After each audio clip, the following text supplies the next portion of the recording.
وَمَا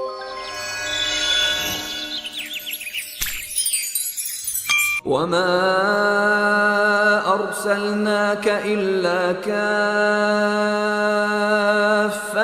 لِلنَّاسِ بَشِيرًا وَنَذِيرًا وَلَكِنَّ أَكْثَرَ النَّاسِ لَا يَعْلَمُونَ. Assalamu alaikum wa rahmatullahi wa barakatuh. Ota-onaning farzandlari ustidagi haq-huquqlarining buyukligi nimaga dalolat qiladi? Farzandning ota-onaga qilishi vojib bo'lgan ehsonlarning turlari nimalardan iborat? Ota-onaga itoat qilishning chek-chegarasi qaysi? Dinni inkor qiladigan ota-onaga farzandning ehson qilishi lozim bo'lamdi va agar lozim bo'lsa qaysi darajada bo'ladi? Farzand qanday qilganda ota-onasiga haqiqiy ehson qilgan bo'ladi? Yuqoridagi savollarning javobini anglash uchun qanday suhbatimizning davomiga marhamat. Bismillahirrahmanirrahim. Alhamdulillahi rabbil alamin wal aqibatu lil muttaqin was salatu was salamu ala sadiqil amin wa ala alihi wa ashabihi ajma'in. Hurmatli qarindoshlar, bugun biz Allohning yordami bilan huquq va mas'uliyat, huquq va majburiyat nomli programmamizning 7-bölümünü sizlar bilan o'rtoqlashish uchun men Nizomiddin Tamkini huquq va majburiyat nomli suhbatimizning doimlik mehmoni ustoz Muhammad Ali bilan bir araya keldik. Suhbatimizning bu bölümünde kishilik turmushda ijtimoiy munosabatga aloqador bo'lgan muhim nuqtalardan biri ota-onaning farzand ustidagi haqlari to'g'risida to'xtalamiz. Assalomu alaykum. Suhbatimizdagi doimlik mehmoni ustoz Muhammad Ali. Shu suhbatga tekrar kelganliklarini qarshi olamiz. Allah razı olsun. Ustoz Muhammad Ali, bugün biz yana bir mecburiyet bilan tanışıp çıkmakçı. O bolsa dinimizde alohida ta'kidlangan ve alohida o'rin berilgan, ado qilsa yoki tark qilsa dunyo va oxirat uningga jazo ya mukofot belgilangan bir masala. O bolsa ota-onaning farzandlari ustidagi haqlari. Ya'ni Allah subhanahu wa taala bu vaqt Qur'on Karimda va validi va ma walad, yani alohida qasam qilib Allah subhanahu wa taala bir şey qasam qilgan ekan, o'shaninki nihoyat buyuk va ulug'likqa dalolat qiladi. Yana bir oyatda Allah subhanahu wa taala va qada robbuka alla ta'budu illa iyyah va bil validayni ihsana degan. Mana bu yuqoridagi ikki oyatni, ya'ni tuvandagi keyin tilovat qilingan oyatning ma'nosimi Allah subhanahu wa taala o'ziga ibodat qilishga buyuriblar, keynidan ota-onaga ehson qilishni buyruqliq. Bu oyatlarningki mazmunidan bugungi temamizga mana shu oyatning chiqishigan asosda bugungi temamizni qanday munosabati bor desak bu vaqtda bir tushuncha bergan bo'lsalar. Bismillahirrahmanirrahim. Elhamdülillah ve salatu vesselamu ala Resulillah ve ala alihi ve sahbihi ve men vala ama ba'du. Aldılan bu sohbetni uğurlaştırgan barlık qarindoshlarımızga rahmetimizni bildirimiz. Sizlar o'qigan oyatning mazmunidan bugungi temamizga kirishdan ilgari men bir kichkina bir nuqtani izohlab o'tay. Sura Tahaninki 117-oyatda mana bir oyat bor. Fala yukhrijannakuma minal jannati fatashqa. Bu oyat Allah subhanahu wa taala tarafdan Adem alayhissalom bilan Havo alayhissalomga tavsiya shaklida kelgan oyat. Shuni hikoya qilyapti bizga. Bu oyatda xitob qilib ne aytdi? Shayton ikkinlarni cennetten çıkarıp salmasın. Eğer aştaqib qalsa, baxtsiz bo'lib qolsa. Men tarjima qilgan vaqtimda menda bir nuqtaga alohida diqqat qildim. Xitob ikkidan bilan boshlanadigan ikkinlarni cennetten çıkarıp salmasın deb ikki degan ifoda bor oyatda. Eğer aştaqib qalsa, baxtsiz bo'lib qolsizlar, talaysiz bo'lib qolsizlar, xafliq qolsizlar emas. Qolsan yakki bir kishilik ifoda qo'llanilgan. Tafsir ulamoları bu yerdan shunday bir mazmunlarni oladi. Yani inson oilasi o'zaro birisi-birisiga bağlanıp ketken, şu derece bağlanıp ketken ki birisinin ahvali yeni birisini tatip mağıldı. Yani baxtsiz olsa ayolun baxtsiz olurdu. Ata baxtsiz olsa balası mı baxtsiz olurdu. Bala baxtlik olsa atısı mı hem baxtlik olurdu. Yani bula ayrılmaz bir çemberçes bağlanğan bir nokta. Biz bu noktada turup şu başka ayol oturudaki hukuk mecburiyet, atı bala oturusudaki hukuk mecburiyet namlıq söhbetlerini kılıvatımız bugünkü söhbetimiz mi muşahakta buludu. Yani atının ki balığı köngül bülüşü ameliyette üzügü köngül bülgenlik. Bunun neticesini kıyametki bağmay turup dünyadılam alıdı. Surah Furqan'ın 74. ayetinde Rabbena heblena min ezvacina ve zurriyatina qurrata a'yun. Bizge ayol ballarımızdan bu ailevi münasebetinin ifadesi de bu. Nimini badavat dese qurrata a'yun. Qurrata a'yun degan nima dese hayotdagi xushallik. Kim xalamaydi hayotdagi xushallik ne? Demek ayolning qanday bo'lishi erga nisbatan, erining qanday bo'lishi ayolga nisbatan, otining qanday bo'lishi balaga nisbatan, balaning qanday bo'lishi otiga nisbatan hayotdagi bir xushallik. Yani bu yerda kichkina bir xulosalansak yani bala meselesi, avlod meselesi, avlodga ko'ngil bo'lish, tarbiyalash meselesi kelgusini belgilaydigan mesele. Bir misal, sen her qancha yuqori mansabga ega odam bo'l. Ega olgan. Mesela çok ameldar değil, yani bir devlet reis değil, en yuqori mansab değil. Senin qanchalik bayliqing savriti olib ketsin. Sen cheksiz mında boshqa havas qilgudek bir o'ringa ega ol jamiyatda, ammo balang nachar olib qolsa. Balang sening umid qilgandek bo'lmay qolib qolsa, har qanday odam balasi tug'ilgan vaqtda bir arzu armonlarni qiladi. Muşu arzu armanını balanda kuramasan, kişilerin arasındaki en baxtsiz adam sen. Şu başka biz davamlı qarindoshlarımızga şunu tavsiye qilamiz. Balangizga ko'ngil bo'lish, emniyatda o'zingizga ko'ngil bo'lganlik. Balangizga bugun qanchalik kuch sarf qilsangiz, o'zingizning topadigan xushalliqi, baxt saodati shunchalik bo'ladi. Qolgan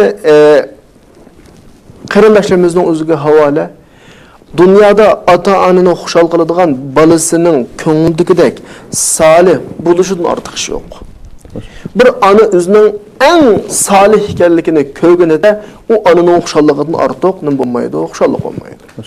Shu nuqtadan bu tema, yani avlod tarbiyasi, dada bala o'tiridagi aloqa ve dada bala ata-ana ve balalar oturusundaki hukuk ve mecburiyet noktası dindeki en mühim ve en xatarlik bir tema deb qarayman. Çünkü hayat degan bir aileden ibaret başka narsa emas. Dünyada hayat turmuş deymiz. Bir aile o. Yani cemiyetinin tunci hücresi, bir binanın tunci asası bir kesekten başlanıdı ya. Bir cemiyet, bir toplum mesela, bir devlet değil çoğu. Küçük bir adli bir mahalle çağlık bir cemiyet aileden başlanıyordu. Aileden başlanıyordu. Eğer bu yerde bozulmaz bir münasebet olsa ailede, mehrim muhabbet olsa, özara hemkarlık, yardımlaşış, kıymet, qarash, prensip bu pese aile baxtli olurdu. Ve şu aile mensup olan cemiyet mi hem baxtli olurdu. Tabi qarindoshlarımızın köpü ailedeki xushallik, ata bala, ayol oturuduk münasebetlerini köp hallarda maddi imkoniyatlarga bağlışı mümkün. Yani iqtisadi meselelerge. Yani to'g'ri iqtisodning mu ancha-muncha ta'siri va uni inkor qilolmaymiz. Ama undan mu eng muhim bo'lgan taraf ailedeki bir tafahum. İlgirki sohbetlerimiz degandek ayol oturudagi tafahum bunun birinci asası. Ondan keyin ata bala oturudagi o'zaro tushunch. Bu en muhim narsa. Endi şu salih bala, ata ana bala tarbiyalash en muhim, en xatarlik temalar deb mushaqda gap qilayotgan vaqtida bir narsani eslatish to'g'ri keladi. Yani bu meseleninki bugun kunimizda intayin muhim. ata-onalardan alohida ko'ngil bo'lishini talab qiladigan bir nuqta bu. Balkim 50 yil ilgari bolalarni tarbiyalash bu qadar qiyin olmasa kerak. Yani 50 yil oldida bolalarimizni normal yo'ldan aktidigan boshqa yoqqa amillar unchulab bo'lmasa kerak. Ammo bugun sanoqsiz amillar borki, sanoqsiz bolalarni qiziqtiradigan har xil qiziqtiruvchi ishlar borki, nihoyat xatarli bir holga kelib qoladi. Bu holatda ota-onalar ajoyib cho'ng bir mas'uliyatning oldida his qilish kerak o'zini.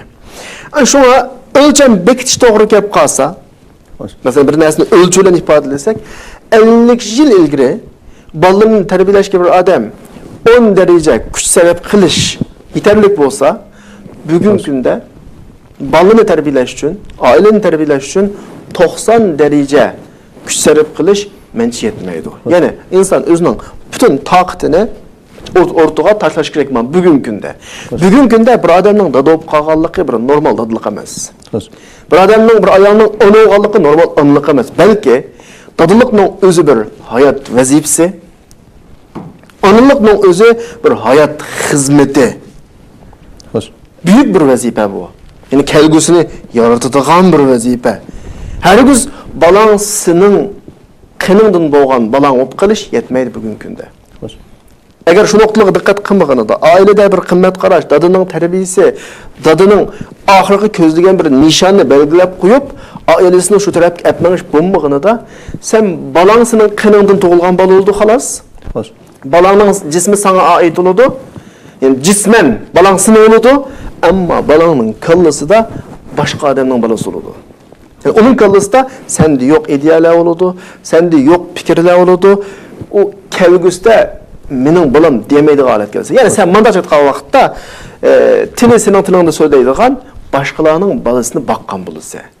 Yani onun cismede senin kene olduğun ama başkalarının balasını kazakkan bulursa. Bak şu aşka dada dikkat kıldığın noktalar balalarını terbiyeleşte cismani, ruhi, ictimai, fikri mesela ve başka dini her taraflardaki umum linyalarga balaning yürüyüşüge, yürüyüştürüşüge muş noktalarga alohida bu birinci o'rinda bo'lish kerak. Tarbiyaninki birinci asosida bo'lish kerak.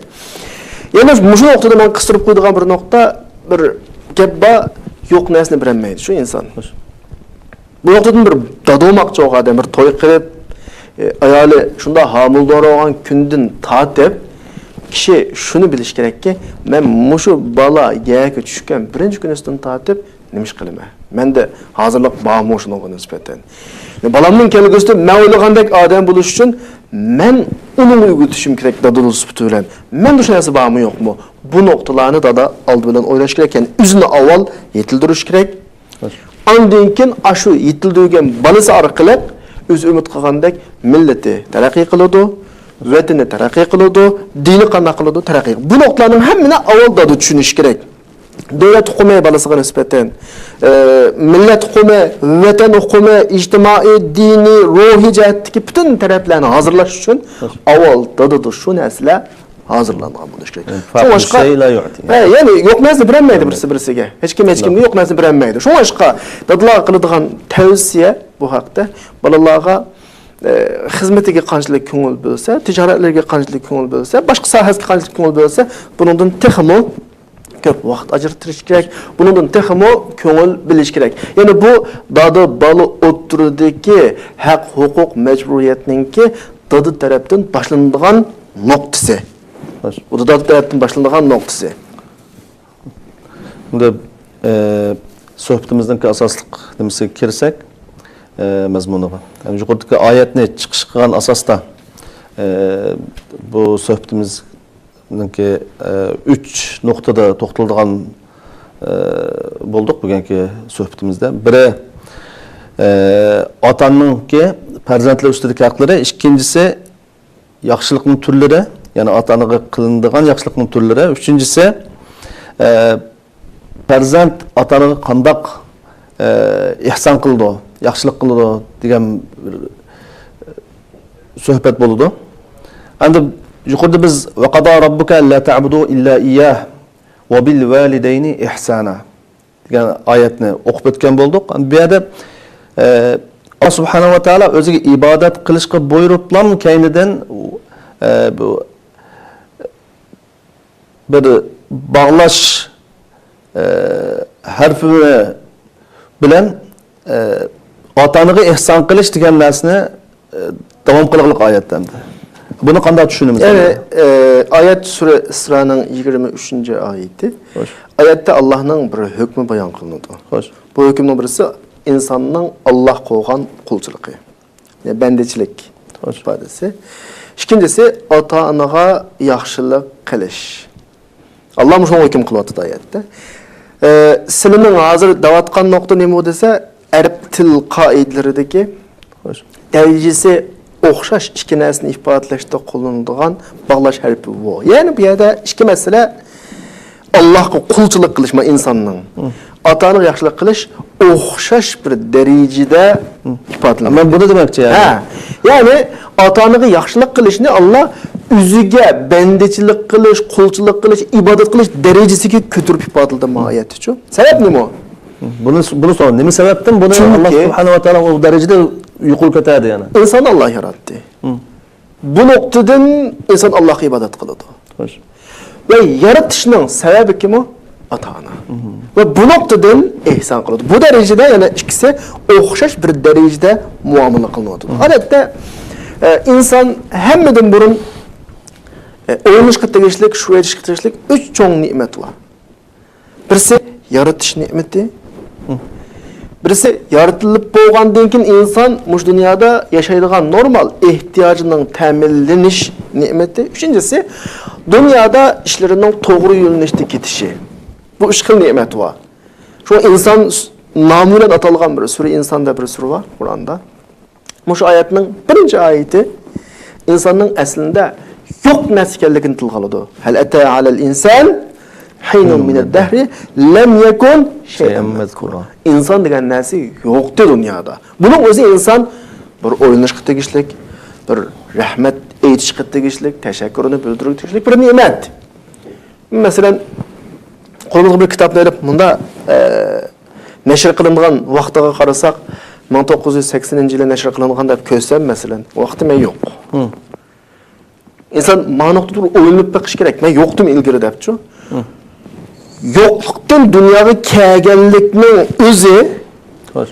bir shukr aytishga tegishlik, tashakkur bildirishga tegishlik bir ne'mat bo'lsa, bu ne'mat ikkiga ayrildi. Hoş. Birisi seni yo'qlikdan bar qilgan Allohga shukr qilish ustidan ibodat qilsa, qo'lchilik qilsa, Hoş. va seni yo'qlikdan bar bo'lishingga sababchi bo'lgan ota-onangga ihson qilsa. Hoş. Bu derecede o'xshash seviyalik mesele. Yani Allah'a ibadet qilish, ota-onaga yaxshilik qilish. Tamam. Ama undan keyin shuna qarab baqsak, ota-onamizning bizni go'zal shaklda tarbiyalashi, go'zal shaklda yetirilishi texmu bizning ota-onamizga bo'lgan ihson, yaxshilik, yaxshi go'zal muomala qilishimizni texmu yuqori seviyaga ko'tarishni talab qiladigan bir ahvol. Sen yaratilib dunyoga kelib bo'lgandan keyin onlardan tashlab qo'ymaysa, sen tarbiyalansa, beqib cho'ng bo'lsa, bugungi holatning ayni masalasini ko'makchi bo'lsang, ota-onangning sana tarbiyalashiga qarasang bo'ladi. Bugun bir odam go'zal bir maqomga ega bo'lgan bo'lsa, o'zi saviyasi yuqori masalan, hayotda yaxshi ishlarni qila oladigan inson bo'lgan bo'lsa, cho'qqim buni ota-onasidan ko'rish kerak. Chunki ota-onasi shuni tarbiyalaydi endi. Hoş. Mesela dünyada sen bir güzel insan buldun. Rabbini tanıdın. Rabbinin haklarını tanıdın. Hayatta qanday yolda mengishlikni tanıdın. Dünya ahiretlik to'g'ri xatoni bildin. Bu ota-onaning sana singdirgan bir munchilgan ecri. Sen yuqori unvonlarga erishding. Masalan, yuqori ishlarni, güzel ishlarni qilib, buyuk ishlarni o'rtaga chiqarding. Hammasi sening tarbiyalanish jarayonidagi ota-onangning ko'rsatgan tirishchilig'ining nimasi? Mahsuli. Bunu mu'min bo'lib sifati bilan Hoş. balasining dunyoda go'zal yashashidan boshqa oxiratda abadiy mangulik saodatga erishish uchun qo'sh ajr ko'rsatdi bolalarga. Hoş. Ma musulmon emaslar dunyo uchun tirishchilik ko'rsatsa, musulmon bo'lish sifati bilan, musulmon bo'lish sifati bilan bolalarninki dunyodami saodatman bo'lish va oxiratdami saodatman bo'lish uchun ikki qat, ya'ni ikki hassa tirishchilik ko'rsatdi. Bu nuqtalarning hammasi biz ko'z oldimizdan bir-birlab o'tkazgan vaqtimizda ota-onaga yaxshilik qilishning darajasining naqadar yuqoriligini ko'rsatdi. Shu boshqa oyatda Allah manga ibodat qilinglar degan saviyada ota-onaga yaxshilik qil degan ifodani qo'llanishning sababi bu. Hamda oyatning oxirisida va bil validayni ihsana degan bir oyat bor. Endi bu oyatda yana nima tushunchalarni olamiz yani? Oyatda oxirisida mas'ul so'g'annikining diqqatini tortgan bir ahvol bor va bil validayni ihsana. Yani normal Arab til qoidasida bil validayn grammatik nuqtasini tushundirsak to'ldiruvchilikda hisobda. İhsananninki ota-onangga yaxshilik qil degan ifoda chiqadi bu yerdan. Ammo arab tilidagi qo'llanilgan bir ifoda ba. Balkim ko'rguvchilarimiz hamda qarindoshlarimiz arab tili o'qimaydiganlari bu nuqtada biroz tushunmasligi mumkin, ammo shuni o'zimiz tushuntirishga tirishib boqadi. Arab tilidagi ba har qanday bir ishni o'zing qo'l selib bevosita qilganni bavla ifodalaydi. Ya'ni biz buni arabcha desak ilsoq deymiz ya, arabchaning ashta ba'ning ashta bir ma'nosi bor deymiz. Ya'ni masalan misol qilsam birovning ota-onasi, anasi va dadasi va oylab yillab yo'qlamaydi, ammo kartasiga pul sepirdi. Dada, ana, men sana pul sepdim, obdan yeb, obda ichinglar. Buni yaxshilik deb qaraydi. Xo'sh. Birovlarni avatudu hamda o'zining xizmatchisi cho'nga qadam bo'lib qolsa, yoki u buni onamning o'shini qilib qo'yganlar, dadamning bu o'shini, ya'ni o'zi bevosita ota-onasining qishiga keladigan vaqti az yoki yo'q deydi. Oyat bizga shuni deyotdiki, sen ota-onangga o tarafda ko'ngil bo'lsang, ko'ngil bo'lgan bo'lsa tamam. Ammo oyatning talabi sen ota-onangga bevosita ko'ngil bo'lishing kerak. Ya'ni o'zingning ahvoliga qarab turib, imkoniyating yor berguncha kunda yo'qlashing kerak. İşlerini öz qo'lingni silib turib qilishing kerak. Bu nuqtada islom dunyosi bilan g'arb dunyosining o'rtasidagi farq favqulodda cho'ng. G'arb dunyosida bizning shu g'arbda yashayotgan qarindoshlarimizning tasvirlab berishicha, odatda normalda ota-ona bilan bolalar, ya'ni bolalar cho'ng bo'lgandan keyin oylab yillab ko'rishamaydi. Ya'ni yilda bir qatam tug'ilgan kunisida eng yaxshi bola g'arb jamiyatida ota-onasining qarshi keladi. Ota-onasini yo'qlash. Tebrik kartı üretip. Bu tebrik kartısı evet. Yani nimiş konuda oldu? Çünkü biz bayatını ta'kidlayotgan ota-onaning balını terbiyelashdan iborat bir basqıç vatdı. Ota-ona tatadigan bir jafo vatdı. Bunu g'arb dunyosida az ahamiyat beradi, ama balalardan ota-ona qaytadig'ini ham shunga yarashagan bo'ladi, az bo'ladi. Birisining dapirishicha qo'shnisi ekan, Amerikada yashayotgan. Tug'ilgan kunizda uylarini favqulodda yaxshi bizab mehmonga tayyorlab qilayotgandek tayyorlab. Nimishqa bolam keladi. Bir yil bo'lgan kamiga tug'ilgan kuni so'rasin kamakchi. Ammo kamidi u ayolning shu vaqtdagi dard alimi ich pushqini favqulodda tasvirladi yani. G'arb dunyosidagi ahvol bu darajada. Ammo Qur'on bizga prinsip shaklda Allohga ibodat qilish darajasiga ko'targan shaklda ota-onangga yaxshilik qil degan ifodani qo'llangandan boshqa bu yaxshilikni bevosita qilish ifodasini uchurini bizga berib o'tadi. Va bil validayni ihsana. Ba arab tilida qo'llanib biladi buni. Ya'ni bevosita qilish ma shaklda bo'ladi yani. Bu yerdagi ifoda bu shaklda bo'lishi kerak.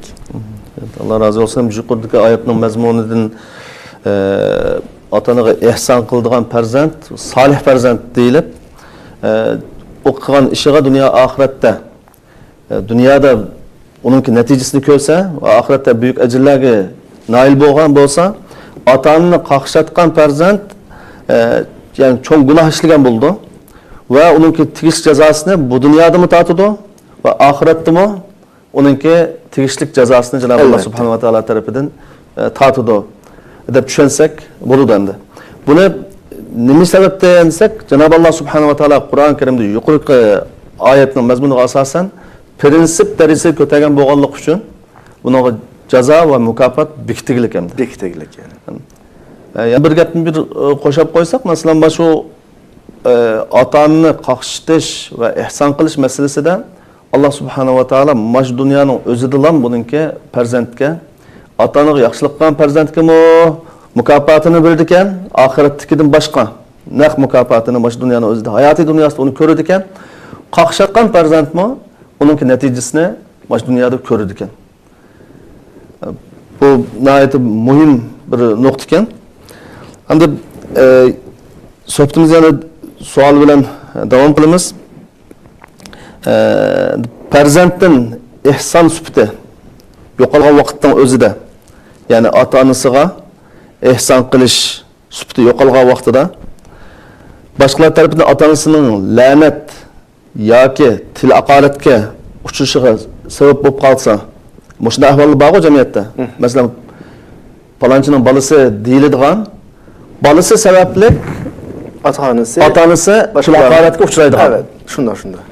Endi buning o'zi endi sizning farzandga nisbatan ota-onani qaqshatganlik bo'ladi yani. Bu savollardan tushunganim, ya'ni ota-onaga yaxshilik qilish doirasi uydan olqaydi, ya'ni uyning sirtiga chiqadi. Xo'sh. Biz bayatdan kelgan misol va qiziq turgan targ'ib qilgan taraflarning hammasi oila ichiga munosabatli ekan. Sizning so'zlaringiz, ya'ni bolaning ota-onaga yaxshilik qilishi uyning chekchigisidan halqib ketgan bir doirada bo'ladi. Ya'ni masalan, buni endi ortiq so'zlash hojasiz, qisqacha bir ifodalasam, bir bola yaxshi ish izlari orqali boshqalarning ota-onasiga bo'lgan hurmatini qo'zg'aydi. Aksicha ifodalasak, bir bola, ya'ni bir odam nachar ishlar orqali boshqalarning ota-onasiga bo'lgan la'natini qo'zg'aydi. Bu yerda digim yo'q, ammo biz eskilik qilgan bir odamni ko'rsak, nachar ishda birini qilgan odamni ko'rsak, kimning bolasi o'g'aydi bu deymiz endi. Bunda bir ifoda bor bizdami? Xo'sh.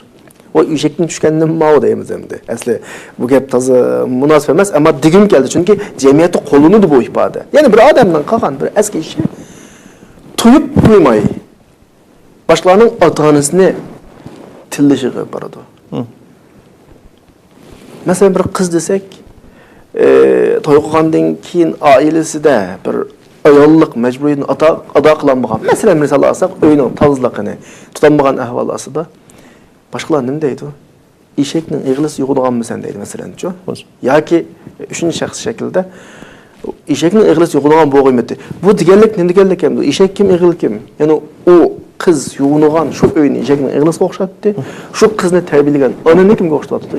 Bu bir misol sifatida da'vat emas. Ya'ni inson o'zininki talanti, yaxshiligi, boshqalarga bo'lgan yaxshilik qilish va boshqa yaxshi ish izlari orqali ota-onasiga qarata boshqalarning ehtiromini, hurmatini qo'zg'ay olsa, aksi ish izlari orqali, nachar ish izlari orqali, eskilik orqali ota-onasiga qo'ygan boshqalarning nafratini qo'zg'aydi. Shuning o'zi insonga yetarli. Ya'ni bu ota-onaga nisbatan yaxshilik qilish yoki oqiy bo'lish ota-onasiga nisbatan shuning tahtiga kiradigan bir narsa. Alloh rozi bo'lsin. Endi ihson degan so'zni bir jumla bilan bir ifodalab o'tgan bo'lsa, ihsonni qanday tushunamiz yani? Ota-onaga ihson qilish degan gapni xulosalasak. Ya'ni ota-onaga ihson qilish Qur'onda ota-onalar emas, boshqa kishilar bilan bo'lgan muomaladami bizni ikki xil ifoda bilan bir yo'lga soladi Qur'on. Birisi adl, ya'ni birisi ihson. Adl uyg'ur tilidagi adolat degan shu. Ya'ni buni biroz izohlasak, har qanday ishning haqqini berish. Har qanday narsani o'z joyida qo'yish. Hisob bilan qilish. 4ni 4, 3ni 3, 5ni 5 qilish. Bu adl olsa, Qur'on buni buyursa, buning orqadilla ihson buyuradi. Innalloha ya'murukum bil adli val ihson. Ihson degan nima desa, sen qilishga tegishlik majburiyatingdan halqagan shaklda berishni qilasan.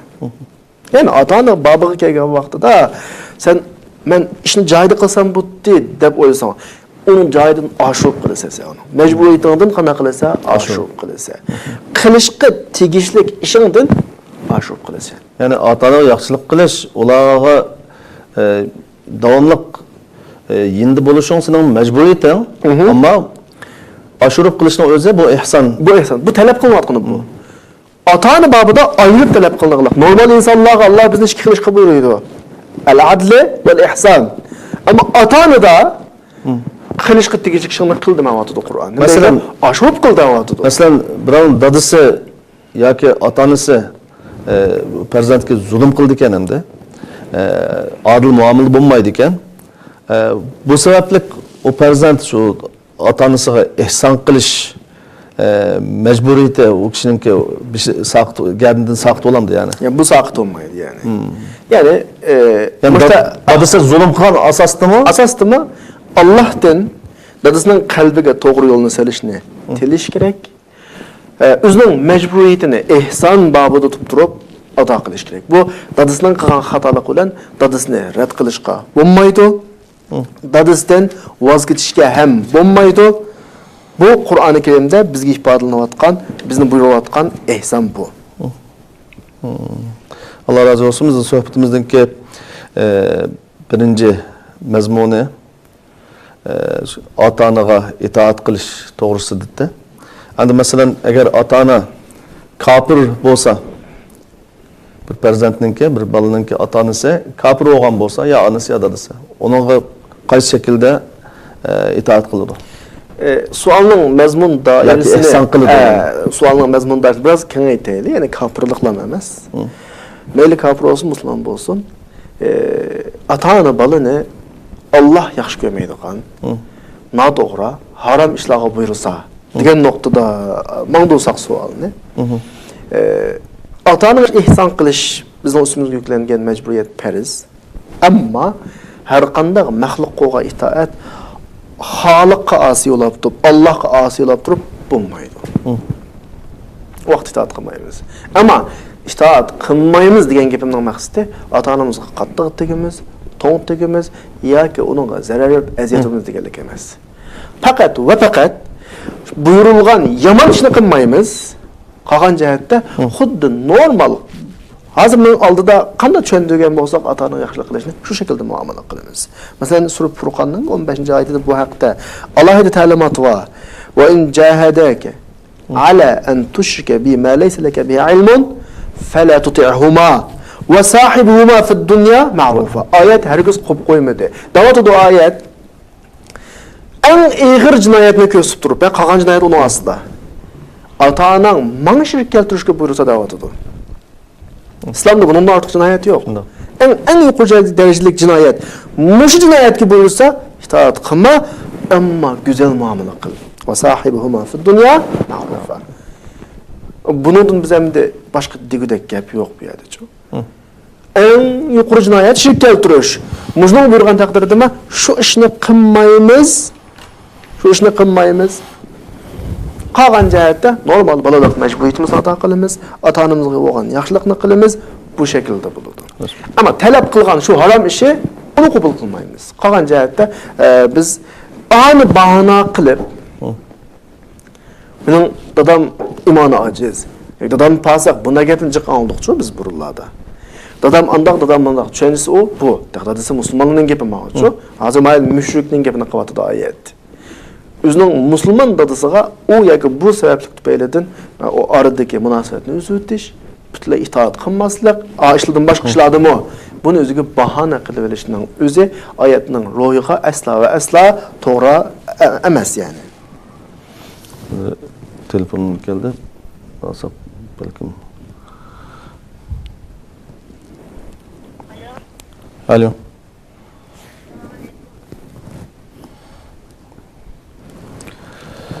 Xo'sh, so'hbatimizni davom qilsak, adab yaxshilik qilishning ifodalaridan endi mana shu farz kifoyadan masalan jihatni misolga olsak,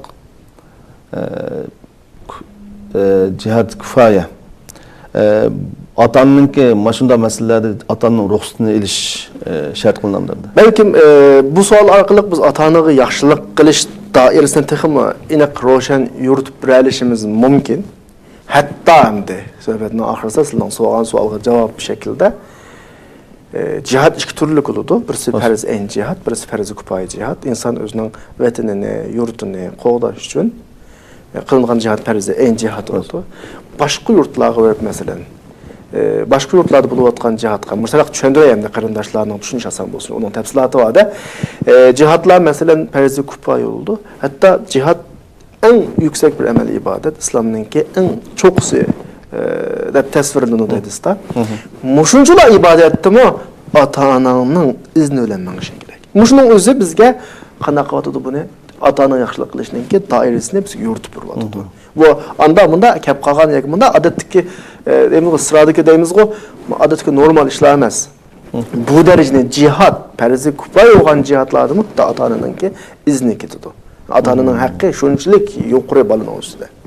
Yani ata-ana hayat bolsa, ularning xizmatini qilish ve hizmet qilish yo'lida ko'rsatgan fidokorlik moddiy va ma'naviy tarafdan yani cihatninki bir türü deb tushunsak bo'lar yani.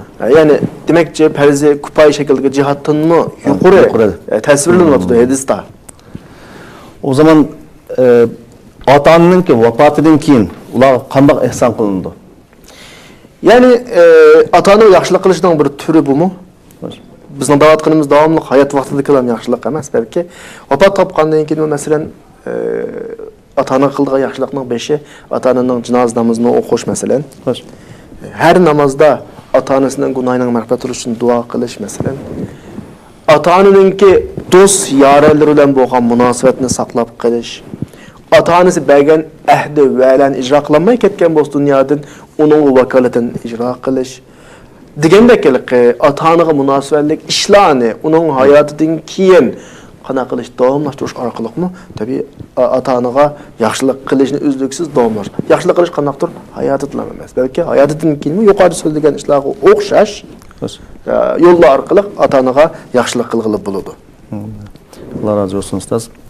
Endi ba'zi persentlarni misol oladigan bo'lsak, ota-onasininki buyrug'ini qiladi uyda.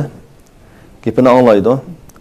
Ko'rinishda ota-onaga itoat qilgandek, ammo tashqariga chiqqandan keyin tashqarida o'zi bilgan yo'l bilan va Alloh va Allohning rasuli rozi bo'lmaydigan, hatto ota-onasi ham rozi bo'lmaydigan o axloq va ba'zi ishlarga o'shunda bir ishlarni qilib yurgan bo'lsa, buning o'zi ota-onani qaqshatganlik bo'lamdi.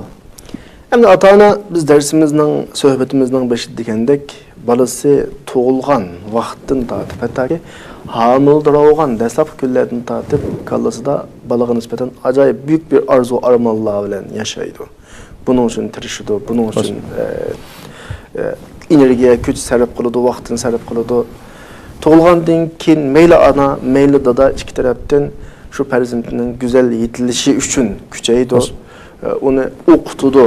Degil tutsak gapchiq ham. Yani bir balaninki hayotda bir odam bo'lish uchun, yani ata-ona o'ylagandek bir shaklda bo'lish uchun jiq jafoini tortadi, jiq tirishchilik ko'rsatadi. Tabiiyki, har qanday bir ota-ona balasining nachar bo'lishini yaxshi ko'rmaydi, nachar ishlar bilan shug'ullanishni yaxshi ko'rmaydi. Endi balaning sirtlarda ashtaashlarni qilganlikning o'zi ota-onasininki balkim 20-30 yillik yoki undan ko'p bir jafosini yadi qo'yganlik bo'ladi. Arzu ümidini yedi qo'yganlik bo'ladi. Odam bir narsani umid qilib erishmasa qanchalik azoblanadi. Odatdagi narsalarda. Ata-ona o'zining ko'z qarshi bo'lgan balaning ma shaklda hayotda yashashni umid qilgan bir arzu umidini yedi qo'yib, nachar ishlarni qilish tabiiyki eng cho'ng ata-onaga bo'lgan bir nima bu?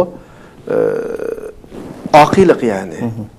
Ata-onaga bo'lgan. Bunda balani hargiz solih bala, ata-ona yaxshilik qilgan bala deyamaymiz. Bayatdan deb o'tdik. Balaning qilgan yaxshilikka ata-onaga hurmatni olib kelsa, qilgan eskilik ata-onaga la'nat va boshqalarniki nafratni olib keladi. Buning o'zimi yetarlik amaliyotda. Qilgan har bir ishi. Boshqalarni qo'yib turib, ata-onaning o'zining ko'nglidagi arzu, armonini qirg'anligi, qalbini qirg'anligini o'zimi balaga yetarlik bir jinoyat hisoblanadi. Allah razı olsun. Hem de bu tüvendeki sualımını bir xulos şekilde sormakçıyım. Çünkü dersimizdeki umum mavzusu bugünkü sohbetimizdeki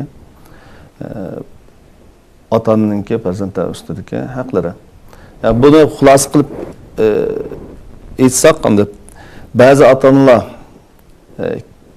mayli ana olsun ya dada olsun o'zining kelinini yani oğlunun ayağını yaxşı görmegenlik sebebinden o'g'liga bism qilib, ayolingni qo'yib etgan deb shundoq bema'ni talablarni qilgan vaqtning o'zida o'g'il bilan qizning orasi yaxshi, hech qanday bir xilof, bir nima yo'q. Bir uni chiroyli kelishtirib, turmush qilsin deyishning o'rniga dada ya ana turmushning orasiga kirib, men qo'yib etmasang, men sendan rozi emas deganga o'xshagan talablarni qilgan vaqtning o'zida mazkur farzand otaning ya onaninki bu talabini o'rindish lozim bo'lamdi yoki qanday qilish kerak? Endi biz yuqorida so'zlab keldik. Chunki bu masala jamiyatda bor, hatto umumli shug'ullik bizning jamiyatimizda, hatto Turkiyada ham bo'lgan ahvollar, hatto bir hafta ilgari Qo'lqon bilan bir angladim, bir o'zbek birodarimizninki onasi 3 ayolini qo'ydirib o'tganlikkan. Qo'yib bermasang, men rozi emas deb 3 ayolini qo'ydirib o'tganlikkan.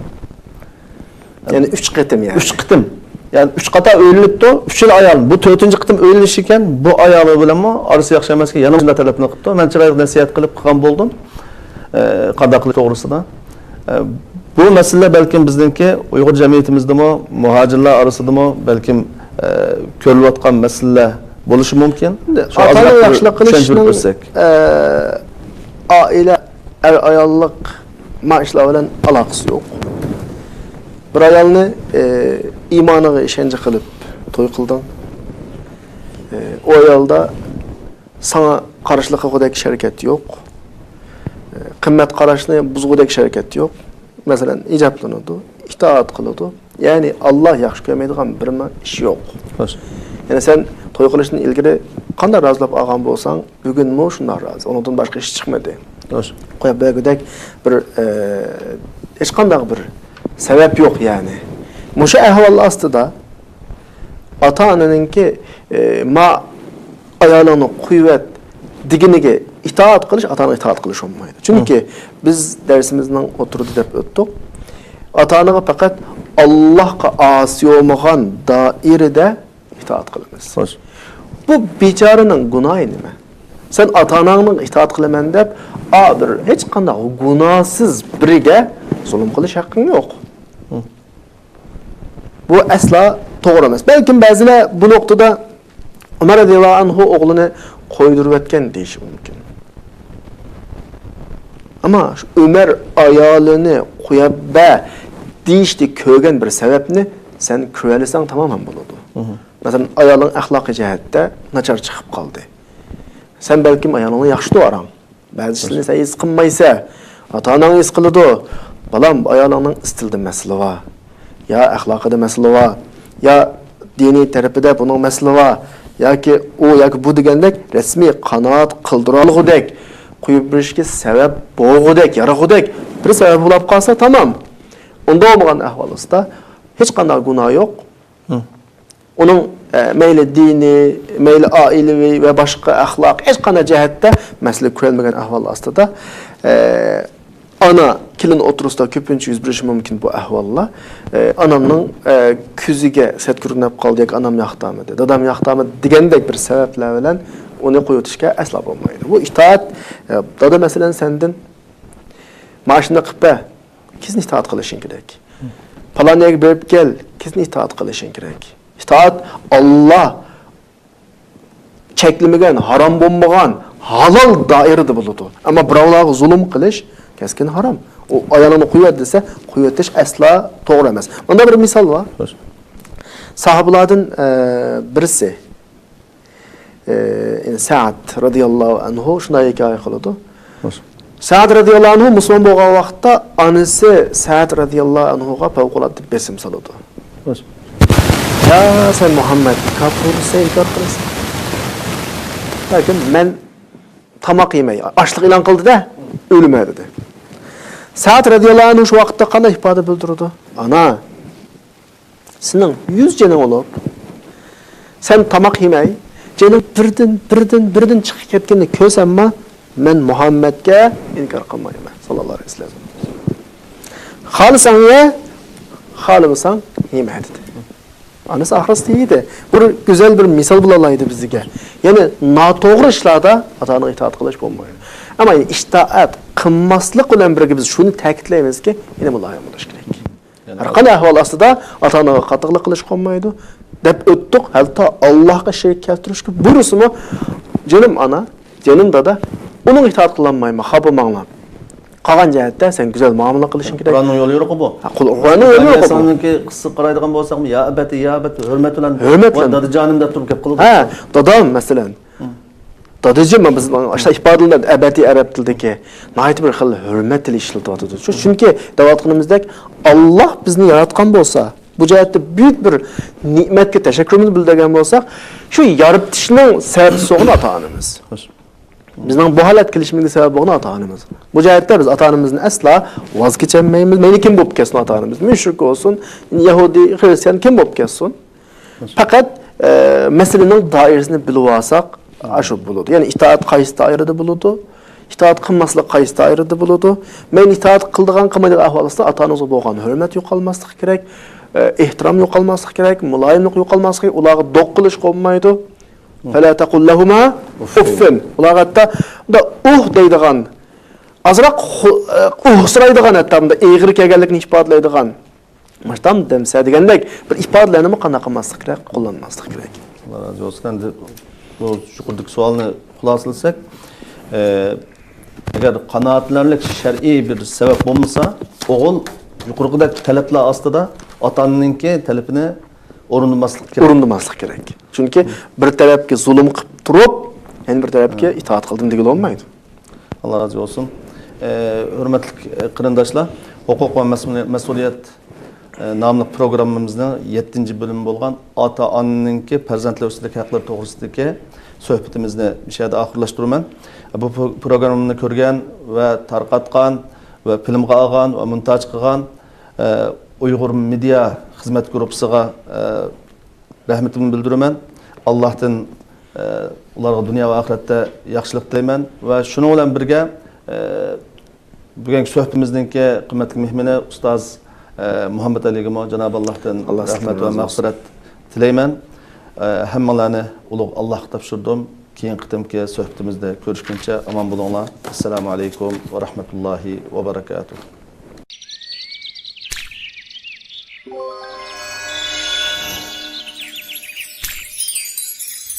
وما أرسلناك إلا كافة للناس بشيرا ونذيرا ولكن أكثر الناس لا يعلمون